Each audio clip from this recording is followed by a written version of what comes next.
Hello hi future doctors, welcome to Edupod. എൻ്റെ പേര് അഫ്ര മുജീബ്. ഞാൻ കോഴിക്കോട് മെഡിക്കൽ കോളേജിൽ MBBS സ്റ്റുഡൻ്റ് ആണ്. ഒരു റീ റിപ്പീറ്റർ ആയ ഞാൻ എങ്ങനെയാണ് ബയോളജി പഠിച്ചത് എന്നുള്ളൊരു സാധനമാണ് ഞാൻ നിങ്ങൾക്ക് പറഞ്ഞുതരാൻ പോകുന്നത്. How did I study biology? അപ്പോൾ നിങ്ങൾക്ക് ഒരു 4 മാസമാണ് ബാക്കിയുള്ളത്. അപ്പോൾ ഓൾറെഡി നിങ്ങൾ കുറേ സ്ട്രാറ്റജി വീഡിയോസ് കണ്ടിട്ടുണ്ടാവും. ബയോളജി ഇങ്ങനെ പഠിക്കണം, ബയോളജി അങ്ങനെ പഠിക്കണം, ഇത്ര ചാപ്റ്റേഴ്സ് തീർക്കണം എന്നൊക്കെ പറഞ്ഞിട്ടില്ലേ. പക്ഷേ ഇനിയുള്ളൊരു ദിവസങ്ങൾ നിങ്ങൾ എങ്ങനെ കറക്റ്റ് എഫക്റ്റീവായിട്ട് ബയോളജി പഠിക്കണം എന്നായിരിക്കും ഈ വീഡിയോൻ്റെ ഉദ്ദേശം. So let start. Biology text, NCERT text നിങ്ങളുടെ കയ്യിൽ ഓൾറെഡി, അല്ലെങ്കിൽ SCERT ടെക്സ്റ്റ്, ഇത് രണ്ടെന്ന് പറഞ്ഞാൽ വെറും ചട്ട മാത്രമേ വ്യത്യാസമുള്ളൂ. പക്ഷെ ഒന്ന് CBSEയിൽ പഠിപ്പിക്കുന്നതും ഒന്ന് സ്റ്റേറ്റ് സിലബസിൽ പഠിപ്പിക്കുന്നതുമാണ്. അപ്പോൾ ഈ NCERT ടെക്സ്റ്റ് എടുത്തിട്ട് നിങ്ങൾ ഫസ്റ്റ് ചെയ്യേണ്ട കാര്യം +1 NCERT, +2 NCERT, ഇതിൽ നിങ്ങൾക്ക് വീക്ക് ആയിട്ടുള്ള ചാപ്റ്റേഴ്സും സ്ട്രോങ് ആയിട്ടുള്ള ചാപ്റ്റേഴ്സും കാറ്റഗറൈസ് ചെയ്യാം. കുറേ ചാപ്റ്റേഴ്സ് ഉണ്ടല്ലോ, അപ്പോൾ അതിൽ ഓൾറെഡി നിങ്ങൾ നോക്കിയിട്ട് വീക്ക് ഏതാ സ്ട്രോങ് ഏതാ എന്നുള്ളത് സൈഡിൽ വേണമെങ്കിൽ ഇൻഡെക്സിൽ തന്നെ നിങ്ങൾ എഴുതി വെച്ചാൽ മതി. ഇത് നിങ്ങൾക്ക് പഠിക്കുന്ന സമയത്ത് കുറച്ചും കൂടി നോക്കുന്ന സമയത്ത് ഓക്കെ ഇൻഡെക്സ് നോക്കുമ്പോൾ ഓക്കെ ഈ ചാപ്റ്റർ എനിക്ക് തീർക്കണം, അല്ലെങ്കിൽ നെക്സ്റ്റ് ചാപ്റ്റർ എനിക്ക് തുടങ്ങണം എന്നൊക്കെ നിങ്ങൾക്കൊരു ഐഡിയ കിട്ടും. അപ്പോൾ ഫസ്റ്റ് നിങ്ങൾ ചെയ്യേണ്ട കാര്യം അതാണ്, വീക്ക് ചാപ്റ്റേഴ്സ് സ്ട്രോങ് ചാപ്റ്റേഴ്സ് എന്നുള്ളത് മാറ്റി വെക്കുക. ഇനി രണ്ടാമത്തെ കാര്യം, നിങ്ങൾ എപ്പോൾ ബയോളജി പഠിക്കുന്നതാണെങ്കിലും ഹൈലൈറ്റർ യൂസ് ചെയ്യാൻ വേണ്ടി നോക്കുക. അപ്പോൾ നിങ്ങൾക്ക് എപ്പോൾ ഒരു സാധനം വായിക്കുകയാണ്, നിങ്ങളൊരു സെക്ഷൻ വായിക്കുകയാണെങ്കിൽ അവിടെ ഹൈലൈറ്റ് ചെയ്ത് വെക്കുക. എന്തൊക്കെയാണ് സയൻറ്റിസ്റ്റിൻ്റെ പേരുകൾ, അല്ലെങ്കിൽ അവരുടെ ഫൈൻഡിങ്സ്, ഡേറ്റ് ഒക്കെ നിങ്ങൾ ഹൈലൈറ്റ് ചെയ്ത് വെക്കുക. നിങ്ങൾ കണ്ടിട്ടില്ലേ ബയോളജി ടെക്സ്റ്റിൻ്റെ സൈഡിൽ കുറച്ചൊരു സ്പേസ്? ബയോളജി ടെക്സ്റ്റ് അങ്ങനെ തന്നെ ഡിസൈൻ ചെയ്തതാണെന്ന് ഞാൻ പറയുള്ളൂ. ആ ഒരു സ്പേസ് നിങ്ങൾ കണ്ടിട്ടുണ്ടെങ്കിൽ അവിടെ നിങ്ങൾക്ക് ഇമ്പോർട്ടൻ്റ് ആയിട്ടുള്ള പോയിന്റ്സ് കളർ പെന്നിനോടോ സാധാ പെന്നിനോടോ ഒക്കെ മാർക്ക് ചെയ്ത് വെക്കാനുള്ള സ്പേസ് ആണ്. അപ്പം നിങ്ങളൊരു പാരഗ്രാഫ് വായിച്ചു, ആ പാരഗ്രാഫിൽ എന്താണോ ഇമ്പോർട്ടൻ്റ് ആയിട്ട് തോന്നിയത് നിങ്ങൾ ഹൈലൈറ്റ് ചെയ്ത് വെച്ചത് അതൊന്ന് സൈഡിലേക്ക് മാറ്റി എഴുതി വെക്കാൻ വേണ്ടി നോക്കുക.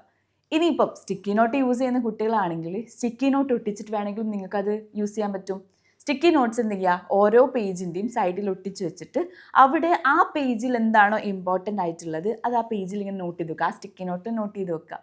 ഇതെങ്ങനെയാണ് നിങ്ങൾക്ക് ഹെൽപ്ഫുൾ ആവുന്നതെന്ന് വെച്ചാൽ, ഏതെങ്കിലും ഒരു എക്സാം എഴുതാൻ പോകുന്ന സമയത്ത്, ചിലപ്പോൾ വീക്ക്ലി ടെസ്റ്റ് ആവാം, മന്ത്ലി ടെസ്റ്റ്, ക്യുമുലേറ്റീവ് ടെസ്റ്റ് ഒക്കെ ആവുന്ന സമയത്ത് നിങ്ങൾ ആ ടെസ്റ്റ് എഴുതാൻ പോകുമ്പം വെറും ഈ സ്റ്റിക്കി നോട്ട് ഒന്ന് വായിച്ചാൽ മതി. അപ്പോൾ നിങ്ങൾക്കൊരു ആക്റ്റീവ് റീകോൾ മെത്തേഡ്, നിങ്ങൾ പോലും അറിയാതെ നിങ്ങൾ അത് റിവൈസ് ചെയ്തുകൊണ്ടിരിക്കും.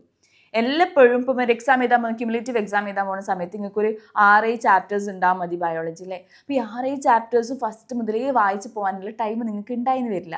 അപ്പോൾ നിങ്ങൾ എന്ത് ചെയ്യുക, ജസ്റ്റ് ഈ സ്റ്റിക്കി നോട്ട് വായിക്കുക. സ്റ്റിക്കി നോട്ട് വായിക്കുന്ന സമയത്ത് നിങ്ങൾക്ക് മനസ്സിലാവും ഓക്കെ ഈ പേജിൽ ഇന്ന കാര്യങ്ങളാണ് പറഞ്ഞിട്ടുള്ളത്, ഇതൊക്കെയാണ് ഇമ്പോർട്ടൻ്റ് ആയിട്ടുള്ള കാര്യങ്ങളുള്ളത്, ഇന്ന സയൻറ്റിസ്റ്റിനെ കുറിച്ച് പറഞ്ഞിട്ടുണ്ട്, അവരിങ്ങനത്തെ ഫൈൻഡിങ്സ് ഉണ്ടായിട്ടുണ്ട്, ഇന്ന ഡേറ്റ് ആണെന്നൊക്കെ മനസ്സിലാവും.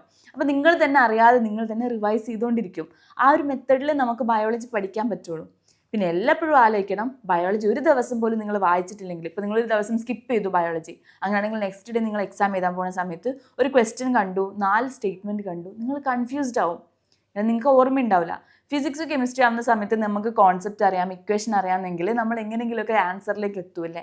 പക്ഷേ ബയോളജിയിൽ ഒരു ക്വസ്റ്റ്യൻ കണ്ടു, ആ ക്വസ്റ്റ്യന് 4 ഓപ്ഷൻ കണ്ടിട്ടുണ്ടെങ്കിൽ ആ എന്താണോ ആൻസർ നിങ്ങൾക്ക് അറിയില്ല, ആ കോൺസെപ്റ്റ് നിങ്ങൾക്ക് അറിയില്ലെങ്കിൽ ഒരിക്കലും നിങ്ങൾക്ക് അതിൻ്റെ ആൻസറിലേക്ക് എത്താൻ പറ്റില്ല. അതാണ് ഈ ഫിസിക്സ് കെമിസ്ട്രിയും ബയോളജിയും തമ്മിലുള്ള ഡിഫറൻസ്. പിന്നെ ബയോളജി താല്പര്യമുള്ളത് കൊണ്ടാണല്ലോ നിങ്ങളെല്ലാവരും നീറ്റ് ചൂസ് ചെയ്തിട്ടുണ്ടാവുക. അതുകൊണ്ട് എനിക്കറിയാം ബയോളജി എല്ലാവർക്കും ഭയങ്കര ക്യൂരിയോസിറ്റി ആയിരിക്കും. ഈ ഹ്യൂമൻ ഫിസിയോളജിനെ കുറിച്ച് പഠിക്കാനൊക്കെ ഭയങ്കര ക്യൂരിയോസിറ്റി ആയിരിക്കില്ലേ. ഇനി മൂന്നാമത് ഞാൻ പറയാൻ പോകുന്ന മെത്തേഡ് എന്ന് പറഞ്ഞാൽ കണക്ട് ചെയ്ത് പഠിക്കുക. അപ്പം നിങ്ങൾ എന്ത് വേണമെങ്കിലും പഠിച്ചു. അപ്പോൾ ഹ്യൂമൻ ഫിസിയോളജി പഠിക്കുകയാണ്, ഇപ്പോൾ നമ്മൾ ഹാർട്ടിനെ കുറിച്ച് പഠിക്കുകയാണ്, അങ്ങനെയാണെങ്കിൽ ഹാർട്ടിന് സർക്കുലേഷന്, പിന്നെ അതിലുള്ള വീനസ് ഡ്രെയിനേജ്, അതൊക്കെ നിങ്ങളൊരു കണക്ഷൻ വെച്ചിട്ട് പഠിക്കാൻ വേണ്ടി നോക്കുക. നമ്മുടെ ബോഡിയിൽ തന്നെ കണക്ട് ചെയ്ത് പഠിക്കാൻ പറ്റില്ല നമുക്ക്. ഹാർട്ടിനെ കുറിച്ച് പഠിക്കുന്ന സമയത്ത് വാൾവിനെ കുറിച്ച് പഠിക്കുമ്പോൾ നമ്മൾ ഞാൻ ട്രൈബ് എന്ന് തന്നെയാണ് ആ ഒരു നെമോണിക് പോലെ വാൾസിന് പഠിച്ചിട്ട്, ട്രൈകസ്പിഡ് ബൈകസ്പിഡ്. എനിക്ക് എപ്പോഴും കൺഫ്യൂഷൻ ആവുന്നതാണ്. ഇപ്പോൾ റൈറ്റ് സൈഡിൽ ട്രൈകസ്പിഡും ലെഫ്റ്റ് സൈഡിൽ ബൈകസ്പിഡും. എപ്പം ഞാൻ എക്സാം എഴുതുന്ന സമയത്ത് ഞാനിങ്ങനെ ആലോചിക്കും ഓക്കെ ട്രൈബാണല്ലേ. അപ്പോൾ അങ്ങനെ കണക്ട് ചെയ്ത് നമ്മുടെ ബോഡിയിലേക്ക് തന്നെ കണക്ട് ചെയ്ത് പഠിക്കാൻ വേണ്ടി നോക്കുക. ഈവൻ ക്ലോട്ടിങ് ഫാക്ടേഴ്സ് ആണെങ്കിൽ പോലും, അല്ലെങ്കിൽ ക്ലോട്ടിങ് മെത്തേഡ്, ആ കാസ്കേഡ് പ്രോസസ്സൊക്കെ നമ്മുടെ ബോഡിയിൽ എങ്ങനെയായിരിക്കും നടക്കുന്നത്, അല്ലെങ്കിൽ മാക്രോഫേജസ്, ന്യൂട്രോഫിൽസ്, ഇതിനെക്കുറിച്ചൊക്കെ നമ്മുടെ ബോഡിയിൽ എന്തൊക്കെയാണ് നടക്കുന്നത്, ആ പ്രോസസ്സ് എന്തായിരിക്കും എന്ന് വിചാരിച്ച് പഠിക്കാൻ വേണ്ടി നോക്കുക. ഈവൻ ബ്രെയിനിനെ കുറിച്ച് പഠിക്കുമ്പോഴും, ബ്രെയിനിൽ ഓരോ ഫംഗ്ഷൻ ഏരിയാസ് പഠിക്കുന്ന സമയത്തൊക്കെ നിങ്ങൾ എന്ത് ചെയ്യുക, ഓക്കെ ആ ബ്രെയിനിൻ്റെ ഇവിടെ ഫ്രോണ്ടലാണ്, ബാക്കി പെരേറ്റലാണ്, പിന്നെ ഓക്സിപിറ്റലാണെന്നൊക്കെ നിങ്ങൾ തന്നെ ഓരോന്ന് നിങ്ങളുടെ ബോഡിയിലേക്ക് കണക്ട് ചെയ്ത് പഠിക്കാൻ വേണ്ടി നോക്കണം. ഇനി സപ്പോസ് നിങ്ങൾ പ്ലാന്റ് ഫിസിയോളജിയാണ് പഠിക്കുന്നതെന്ന് വെച്ചോ, അതിൽ കുറേ ഉണ്ട്, എനിക്കറിയാം ഇലക്ട്രോണിൻ്റെ ആ സിസ്റ്റം കുറേ പഠിക്കാനുണ്ടല്ലേ, അതൊക്കെ എഴുതി പഠിക്കാൻ വേണ്ടി നോക്കണം. നിങ്ങൾ എന്ത് കോൺസെപ്റ്റും നിങ്ങൾ എഴുതി പഠിച്ചിട്ടുണ്ടെങ്കിൽ, ആക്റ്റീവ് നോട്ട് ടേക്കിംഗ് ചെയ്തിട്ടുണ്ടെങ്കിൽ നിങ്ങൾക്കത് നിങ്ങളറിയാതെ നിങ്ങളുടെ ഉള്ളിൽ വരും. അപ്പോൾ അത് നമ്മളിപ്പോൾ ബയോളജി പറയുന്ന സമയത്ത് ആൾക്കാർ എന്നോട് ചോദിക്കാറുണ്ട്, സ്റ്റുഡൻസ് എന്നോട് ചോദിക്കാറുണ്ട് എത്ര വട്ടം ബയോളജി വായിച്ചിട്ടുണ്ട് എന്നുള്ളത്. എത്രയോ വട്ടം വായിച്ചിട്ടുണ്ട്, ഉള്ള സത്യം പറയാതെ കുറേ പ്രാവശ്യം ഞാൻ വായിച്ചിട്ടുണ്ട്. ഒരു ചാപ്റ്റർ ഞാൻ വായിച്ചിട്ട് പോകുമ്പോൾ എക്സാം എഴുതും, പക്ഷെ ഞാൻ എന്തെങ്കിലുമൊക്കെ മിസ്റ്റേക്ക് വരുത്തും, വീണ്ടും ഞാൻ വന്ന ചാപ്റ്റർ പഠിക്കും, വീണ്ടും എക്സാം എഴുതും, വീണ്ടും മിസ്റ്റേക്ക് വരുത്തും, വീണ്ടും ചാപ്റ്റർ പഠിക്കും. അപ്പം അങ്ങനെ ഓരോന്നും നമ്മൾ മിസ്റ്റേക്ക് കറക്റ്റ് ചെയ്ത് തന്നെയാണ് നല്ലൊരു മാർക്കിലേക്ക് എത്തിക്കാൻ പറ്റിയിട്ടുള്ളത്. ഈ അസേർഷൻ റീസൺ ക്വസ്റ്റ്യൻസ് ഒക്കെ ചെയ്യുന്ന സമയത്ത് നിങ്ങൾക്ക് അറിയാലോ, നമ്മൾ മുന്നേ ചെയ്യുന്ന സമയത്ത് നമ്മളിങ്ങനെ വായിക്കും അസേർഷൻ, ഓക്കെ കുഴപ്പമില്ല, റീസൺ വായിക്കും, ഓക്കെ കുഴപ്പമില്ല, എന്നിട്ട് നമുക്ക് 4 ഓപ്ഷൻ കാണുമ്പം it is the statement, like അത് കറക്റ്റ് സ്റ്റേറ്റ്മെന്റ് ആണ്, അതുകൊണ്ടാണ് ഇങ്ങനെ എക്സ്പ്ലനേഷൻ വന്നതെന്നൊക്കെ കാണുന്ന സമയത്ത് കൺഫ്യൂഷൻ ആവാറില്ലേ? അപ്പം നമ്മൾ നോക്കുമ്പോൾ എന്ത് ചെയ്യും, ഓക്കെ അസേർഷൻ ഇതാണ്, റീസൺ ഇതാണ്, അപ്പം നമ്മൾ എങ്ങനെ ഇത് ചെയ്യണമെങ്കിൽ എങ്ങനെയാണ് അത് റിയൽ റീസൺ ആണോ എന്ന് നമുക്ക് അറിയണമെങ്കിൽ നമുക്ക് ആ കോൺസെപ്റ്റ് കറക്റ്റ് അറിഞ്ഞിരിക്കണം. ആ പേജിൽ ആ ബയോളജി ടെക്സ്റ്റിൽ എന്താ പറഞ്ഞിരിക്കുന്നത് നമുക്ക് അറിയണം. അതുകൊണ്ട് തന്നെ പറയുന്നത് കുറേ പ്രാവശ്യം വായിച്ചാൽ മാത്രമേ നമുക്ക് ബയോളജി അങ്ങ് സെറ്റായി കിട്ടുള്ളൂ, നമ്മുടെ കയ്യിൽ ഒതുങ്ങുള്ളൂ ഈ ബയോളജി. ഇനി സ്റ്റുഡൻസ് എത്ര ബയോളജി പഠിച്ചു കഴിഞ്ഞാലും നിങ്ങൾ ആലോചിക്കുന്നുണ്ടാവും, അയ്യോ എനിക്ക് ബയോളജിയിൽ മാർക്ക് കിട്ടുന്നില്ല, ഞാൻ മറന്നു പോവാണെന്നുള്ളത്. ഈ എക്കോളജി ചാപ്റ്ററിലൊക്കെ നിങ്ങൾ കുറേ പൈ ഡയഗ്രാംസ് കണ്ടിട്ടുണ്ടാവും, ഗ്രാഫുകൾ കണ്ടിട്ടുണ്ടാവും അല്ലേ? നിങ്ങൾ ഇതെന്താ ചെയ്യേണ്ടതെന്ന് വെച്ചാൽ, ഇപ്പം ഞാൻ എൻ്റെ എക്സാം എഴുതാൻ പോകുന്ന സമയത്ത് എന്താ ചെയ്തതെന്ന് വെച്ചാൽ, ഒരു കുഞ്ഞ് സ്പൈറൽ നോട്ട് കയ്യിൽ വെക്കും. അപ്പോൾ ഏതൊരു എക്സാം എഴുതാൻ പോകുന്നതിന് മുന്നേ, മോക്ക് ടെസ്റ്റ് ആവട്ടെ അല്ലെങ്കിൽ ഒരു ക്യുമുലേറ്റീവ് ടെസ്റ്റോ വീക്ക് ടെസ്റ്റ് ആവുന്നതിനൊക്കെ സമയത്ത് ആ കുഞ്ഞ് സ്പൈറൽ നോട്ട് ഞാൻ വായിച്ചിട്ടാണ് എക്സാം ഹാളിലേക്ക് കയറുന്നത്. അപ്പോൾ ഈ കുഞ്ഞ് സ്പൈറൽ നോട്ടിൽ ഞാൻ എന്താ എഴുതി വെച്ചെന്നല്ലേ, ഈ സയൻറ്റിസ്റ്റുകളുടെ അവരുടെ ഫൈൻഡിങ്സ്, അവരുടെ ഡേറ്റുകൾ, ഇപ്പം നമ്മൾ ഓൾറെഡി ടെക്സ്റ്റിൽ സൈഡിൽ എഴുതി വെച്ചല്ലോ. അപ്പോൾ ഇതൊക്കെ ഞാനൊരു കുഞ്ഞ് സ്പൈറൽ നോട്ടിലേക്ക് എല്ലാ ചാപ്റ്റേഴ്സിനും എഴുതി വെക്കാൻ തുടങ്ങി.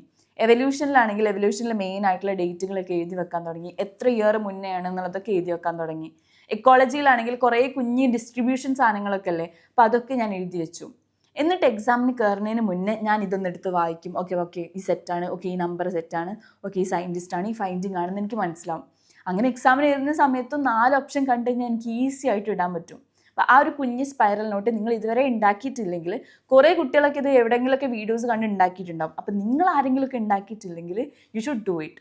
അത് നിങ്ങൾ ചെയ്തിട്ടുണ്ടെങ്കിൽ എക്സാമിന് കയറുന്ന സമയത്ത് ജസ്റ്റ് ഒന്ന് റിവൈസ് ചെയ്യുക, നിങ്ങൾക്കത് സെറ്റാവും. പിന്നെ നിങ്ങൾ ആ നമ്പർ ഒരിക്കലും മറന്നുപോകില്ല. ഇനി ബയോളജി പഠിക്കുന്ന സമയത്ത് കുട്ടികൾക്കുള്ള ഏറ്റവും മെയിൻ മിസ്അണ്ടർസ്റ്റാൻഡിങ് ആണ് ക്വസ്റ്റ്യൻസ് ചെയ്യേണ്ട ആവശ്യമില്ലല്ലോ, ടെക്സ്റ്റ് മാത്രം വായിച്ചാൽ മതിയല്ലോ എന്നുള്ളത്. 3 മണിക്കൂറിൻ്റെ എക്സാമാണ് നിങ്ങൾക്ക്. ഫിസിക്സ്, കെമിസ്ട്രി, ബയോളജി 3 സബ്ജക്റ്റിനും 1 മണിക്കൂർ വെച്ച് ഡിവൈഡ് ചെയ്യുകയാണെങ്കിൽ നിങ്ങൾക്ക് മൊത്തം ഒരു സമയമല്ല. അപ്പോൾ ഒരു ക്വസ്റ്റ്യന് നമുക്ക് എത്ര 1 മിനിറ്റ് അല്ലേ ഉണ്ടാവുള്ളൂ. പക്ഷെ നമ്മൾ ബയോളജിയിൽ കുറേ ക്വസ്റ്റ്യൻസ് പ്രാക്ടീസ് ചെയ്ത് മോക്ക് ടെസ്റ്റ് ഒക്കെ ചെയ്തിട്ടുണ്ടെങ്കിൽ പിന്നെ അതിൽ നമുക്കൊരു 40 മിനിറ്റ്സ്, ഒരു 45 മിനിറ്റ്സ് മാക്സിമം എടുക്കുകയുള്ളൂ. ഞാൻ പറയുന്നത് നീറ്റിന് പോകുന്ന സമയത്ത് നിങ്ങൾക്ക് ഒരു 45 മിനിറ്റ്സ് എടുക്കുകയുള്ളൂ. അപ്പോൾ ബാക്കിയുള്ള സമയം നമുക്ക് ഫിസിക്സിലേക്കും കെമിസ്ട്രിയിലേക്കും കൊടുക്കാൻ പറ്റും. അതുകൊണ്ടാണ് ബയോളജിയിൽ എപ്പോഴും പറയൽ ഒരു 10 ഇയേഴ്സ് അല്ല, മാക്സിമം ഒരു നമ്മൾ പറയുകയാണെങ്കിൽ ഒരു പ്രീവിയസ് ഇയർ ക്വസ്റ്റ്യൻ നോക്കുന്ന സമയത്ത് മിനിമം ഒരു 25 ഇയേഴ്സ് അല്ലെങ്കിൽ ഒരു 20 ഇയേഴ്സിൻ്റെ ക്വസ്റ്റ്യൻ പേപ്പർ എങ്കിലും നിങ്ങൾ ചെയ്യണം പ്രീവിയസ് ഇയർ. അതാകുമ്പോൾ നിങ്ങൾക്ക് എല്ലാ കോൺസെപ്റ്റും ക്ലിയർ ആവും, എങ്ങനെയൊക്കെ ചെയ്യണം, എന്തൊക്കെ ചെയ്യരുത്, ഏത് രീതിയിലാണ് ക്വസ്റ്റ്യൻ മാസ്റ്റർ നിങ്ങളോട് ക്വസ്റ്റ്യൻ ചോദിക്കാൻ പോകുന്നുള്ള കോൺസെപ്റ്റ് വരെ നിങ്ങൾക്ക് ക്ലിയർ ആവും. ഇങ്ങനെയൊക്കെ പഠിച്ച് തന്നെയാണ് ഓരോരുത്തരും ബയോളജി എക്സാം എഴുതിയിട്ടുള്ളത്. പിന്നെ ബയോളജി നിങ്ങൾക്ക് ഈസിയാണെന്ന് വിചാരിച്ചിട്ട് ഫിസിക്സിന് കുറേ ടൈം കൊടുത്തിട്ട് ബയോളജി തള്ളിക്കളയരുത്. ഒരു ദിവസം ഫിസിക്സും കെമിസ്ട്രിയും ബയോളജി 3ഉം കൂടെ കോൺസെൻട്രേറ്റ് ചെയ്യാൻ വേണ്ടി നോക്കുക, അവരിലേക്ക് ഫോക്കസ് ചെയ്യാൻ നോക്കുക. 3നും സമയം ഡിവൈഡ് ചെയ്തിട്ട് വേണം പഠിക്കാൻ. ഞാൻ മെയിൻലി ബയോളജി പഠിച്ചിട്ടുണ്ടിരുന്നത് ഉച്ച സമയത്തായിരുന്നു. കാരണം ബയോളജി നമുക്ക് അധികം കുറേ ആലോചിക്കേണ്ട ആവശ്യമില്ല, നമ്മുടെ മൈൻഡ് കുറേ യൂസ് ചെയ്യേണ്ട ആവശ്യമില്ല. അപ്പം ഞാൻ എന്ത് ചെയ്യും, ഉച്ചക്ക് ഉറക്കൊക്കെ വരുന്ന സമയത്താണെങ്കിൽ കുറേ ക്വസ്റ്റ്യൻസ് ചെയ്യും ബയോളജിയിൽ. അപ്പം നമുക്ക് ഈസി ആയിട്ട് ആൻസർ കിട്ടും. ആൻസർ ശരിയാവുന്ന സമയത്ത് നമുക്ക് കുറച്ചും കൂടി കോൺഫിഡൻസ് കിട്ടും. അപ്പോൾ ആ ഒരു സമയത്തിലേക്കൊക്കെ നിങ്ങൾക്ക് ഇഷ്ടമുള്ള പോലെ ഷെഡ്യൂൾ ചെയ്യാം കേട്ടോ. എങ്ങനെയാണോ നിങ്ങൾ പഠിക്കാൻ ഉദ്ദേശിക്കുന്നത്, നിങ്ങളുടെ വീക്ക് സബ്ജക്റ്റ് ഏതാണെന്നൊക്കെ നോക്കിയിട്ട് നിങ്ങൾക്ക് ഇഷ്ടമുള്ള പോലെ നിങ്ങൾക്ക് ബയോളജി ഷെഡ്യൂൾ ചെയ്യാവുന്നതാണ്. പക്ഷെ പഠിക്കുമ്പോൾ ആലോചിക്കുക, ഇത് എക്സാമിന് വരും, എക്സാമിന് ക്വസ്റ്റ്യൻ മാസ്റ്റർ ഈ സെൻറ്റൻസിൽ നിന്ന് ഇങ്ങനത്തെ ഒരു ക്വസ്റ്റ്യൻ ചോദിക്കാൻ ചാൻസ് ഉണ്ട് എന്ന് ആലോചിച്ച് വേണ്ടി പഠിക്കുക. നമ്മൾ തന്നെ നമ്മുടെ ഒരു ക്വസ്റ്റ്യൻ മാസ്റ്റർ ആവുക. എങ്ങനെയായിരിക്കും ക്വസ്റ്റ്യൻ മാസ്റ്റർ ആലോചിക്കുന്നുണ്ടാവുക, മീൻസ് അവരെങ്ങനെയായിരിക്കും ക്വസ്റ്റ്യൻ ഡിസൈൻ ചെയ്യുന്നുണ്ടാവുക എന്നൊക്കെ നമ്മൾ തന്നെ ഒന്ന് ആലോചിച്ച് കഴിഞ്ഞാൽ കൂടുതൽ ക്വസ്റ്റ്യൻസ് നമുക്ക് ആൻസർ ചെയ്യാൻ പറ്റും.